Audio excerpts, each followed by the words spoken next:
भगत सिंह एक भारतीय क्रांतिकारी समाजवादी थे जिन्होंने भारतीय स्वतंत्रता आंदोलन में महत्वपूर्ण भूमिका निभाई थी। उनका जन्म 28 सितंबर 1907 को लायलपुर, अब पाकिस्तान में, जिले के बंगा नामक एक छोटे से गांव में हुआ था। वह किशन सिंह और विद्यावती के दूसरे पुत्र थे।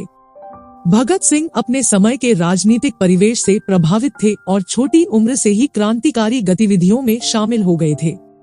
भगत सिंह 1919 के जलियांवाला बाग हत्याकांड से काफी प्रभावित थे, जिसमें सैकड़ों निहत्थे भारतीय नागरिक ब्रिटिश सैनिकों द्वारा मारे गए थे।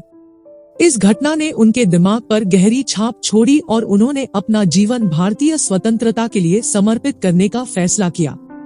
1923 में Bhagat Singh Hindustan republican association (HRA) में शामिल हो गए, जो एक क्रांतिकारी संगठन था जिस बाद में HRA का नाम भूमिका निभाई और इसके सबसे प्रमुख नेताओं में से एक थे।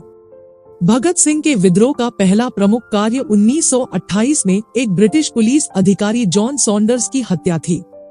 उन्होंने और उनके सहयोगियों ने एक प्रमुख भारतीय राष्ट्रवादी नेता लाला लाजपत राय की मौत का बदला लेने के लिए हत्या की साजिश रची और उसे अंजाम दिया। पुलिस लाठीचार्ज के दौरान लगी चोटें। 1929 में भगत सिंह और उनके सहयोगियों सुखदेव थापर और शिवराम राजगुरु को जॉन सॉन्डर्स की हत्या में शामिल होने के आरोप में गिरफ्तार किया गया था। जेल में रहते हुए उन्होंने भारतीय राजनीतिक कैदियों के साथ अमानवीय व्यवहार के विरोध में भूख हड़ताल शुरू की। भूख हड़ताल 116 दिनों तक चली और ब्रिटिश सरकार द्वारा उनकी मांगों पर सहमत होने के बाद ही समाप्त हुई। भगत सिंह लाहौर षड्यंत्र केस में भी शामिल थे, जो दिल्ली में केंद्रीय विधानसभा पर बमबारी करने की साजिश थी। साजिश का उद्देश्य ब्रिटिश सरकार को यह संदेश देना था कि भारतीय लोग अब उनके शासन को बर्दाश्त नहीं करेंगे। हालांकि साजिश को नाकाम कर दिया गया और भगत सिंह और उनके साथियों को गिरफ्तार कर लिया गया।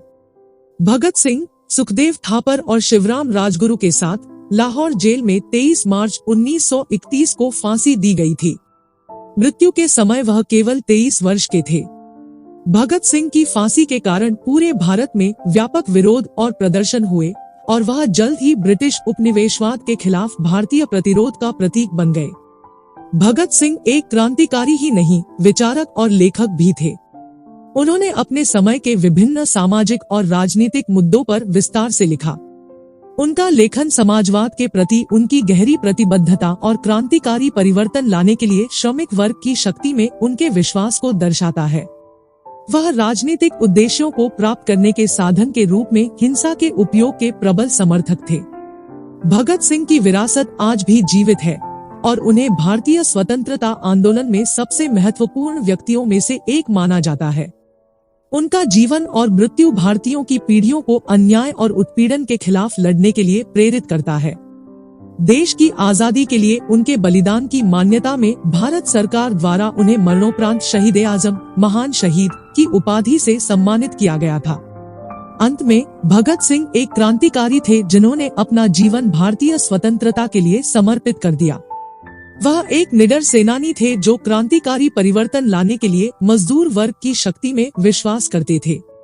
उनके लेखन और कार्य आज भी लोगों को प्रेरित करते हैं और उनकी विरासत उपनिवेशवाद और उत्पीड़न के खिलाफ भारतीय प्रतिरोध के प्रतीक के रूप में जीवित है।